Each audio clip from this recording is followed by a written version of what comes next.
With the fall of Charleston on May 12, 1780, the British red tide pushes into the backcountry of South Carolina. The British High Command begins to consolidate their foothold into the southern colonies. The British Legion, under Colonel Bannister Charleston, dashes up the Great Wagon Road to find the last remnant of the Continental Army. Chaos and terror grip the Patriot cause. These are dark times.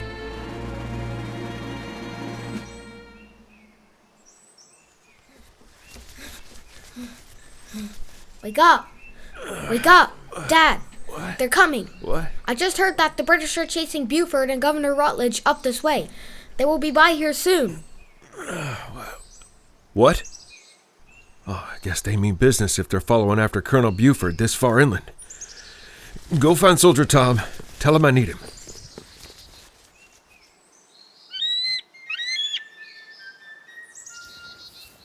Tom Jr. said the Brits were coming up the road?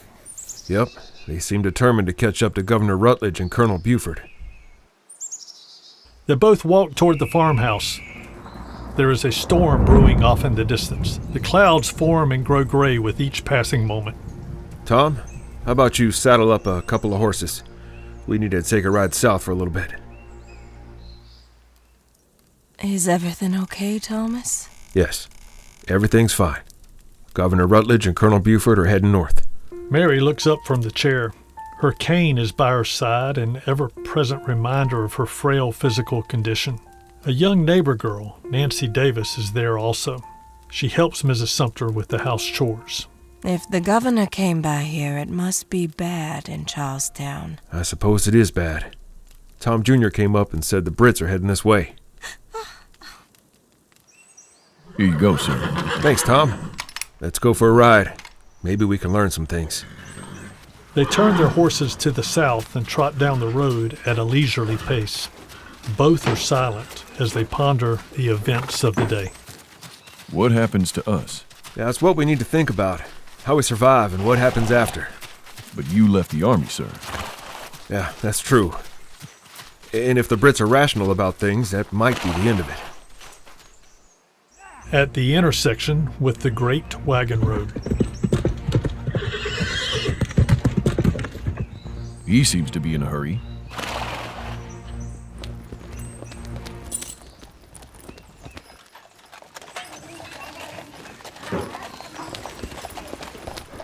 What's with all the stuff in your wagon? We decided to get ahead of the Brits and try to make it out of Charlestown. We just barely did. We heard later that a powder magazine exploded, but we don't know which one. Where are you headed now? I imagine we'll continue north for a while. Maybe head to Salisbury or Hillsborough, North Carolina. Well, good luck to y'all. You might want to think about it yourself. The British soldiers are making their way north. I don't think anyone is safe at this point. Come on, Tom. We probably need to head back and make some plans. I think I've heard enough. We need to think about laying low till this danger subsides. But what about the army? What army? Governor Rutledge and all those planners? They gave away Charlestown and the army with it. There's no one left. But Colonel Buford and Governor Rutledge are still in the field. Oh, what's all the hurry? The British are just a few miles behind us. Both Sumter and Soldier Tom recognize their danger. In unison, they both spur their horses and dash towards home. Sumter's moody and dark thoughts drown out the hoofbeats as they race up the road. He realizes he may have waited too late to decide. Tom, go ahead and pack for the trail. I need to talk to Mary and Tom Jr. Mary, we're in a tight spot. The British are coming up from Charlestown. I don't know how long we have. If they catch you, what will they do?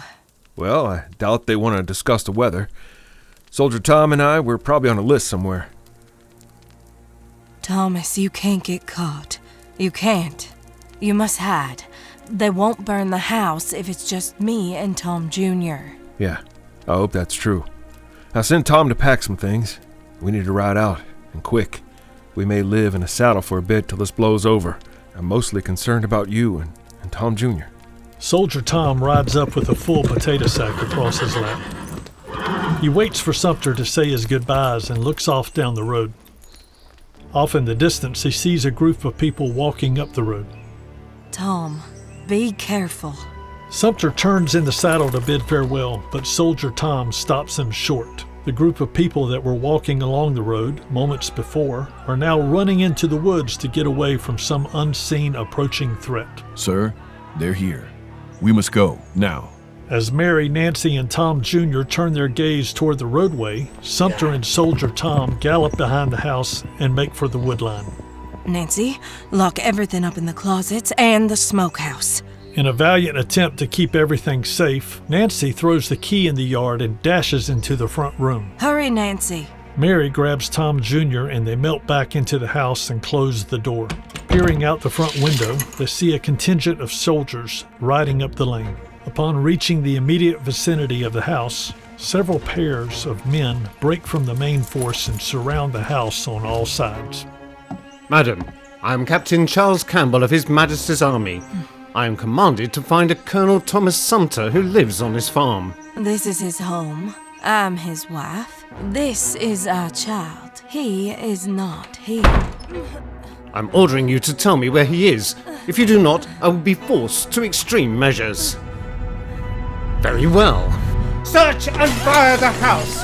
We have an appointment with Colonel Buford and we cannot be late. What do you see, Tom?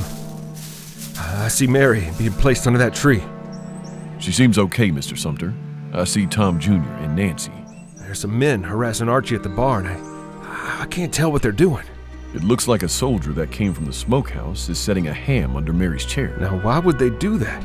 Moments later, Sumter sees smoke rising from the front of the house. The full picture and meaning dawns on him as a soldier throws a lighted torch through a back window. No, Tom! I can't! I can't just sit here and watch them make us homeless! No, Mr. Sumter, you can't. There are too many of them. Now is not the time. My poor Mary!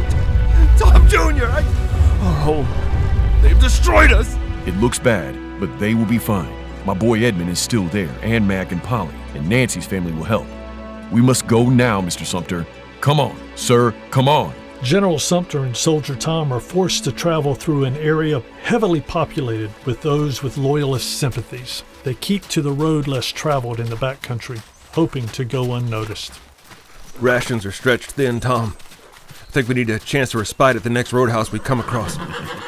I can do with less in my belly if it means taking less chances.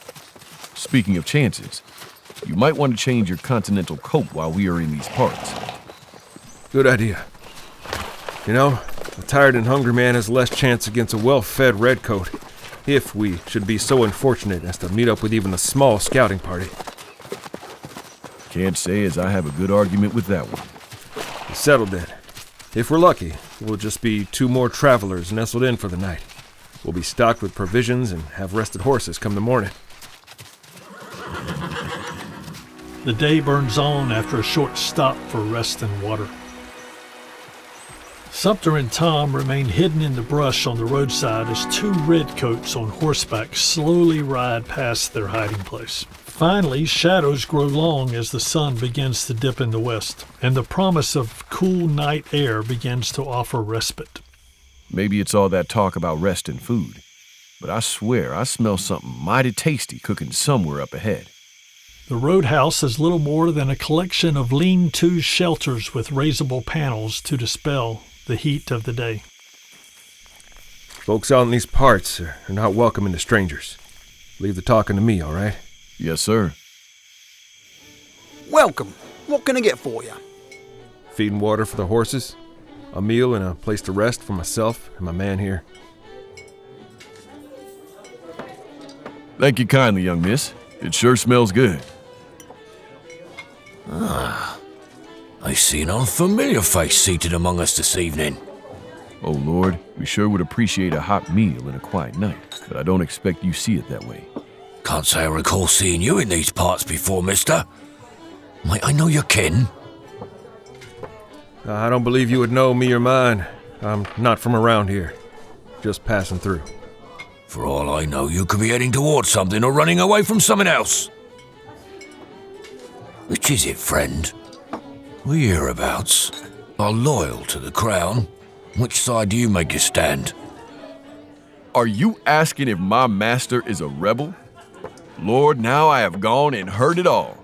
He has a painting of King George hung over his fireplace. I know, because I'm the one has to dust it, real careful like, especially on His Highness's birthday. On that day, he has us all gather around and sing God Save the King, a rebel. Well, I remember one time. All right, stop your yammering. Sorry, mister. Old Herb gets something in his head. It just has to come spilling out of his mouth.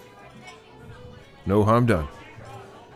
All right, everyone. The Redcoat Patrol will return soon, and we'll have a proper lock-up till sunrise. Find a patch to lay your bedrolls. Soldier Tom and Sumter lock eyes. They realize their danger and the need for quick action. Did you not hear me, friend? Oh, I did, sir. But my man takes his care of the horses seriously. He wants to see to them just once more before we rest. All right, move it along. I'm not waiting for you two. And, just who is it you're using that tone with? No, not you, sir. I assure you. I was speaking to... please, forgive me. My intentions were... oh, never mind. These are dark times. The night will fall, and the morning bring the light.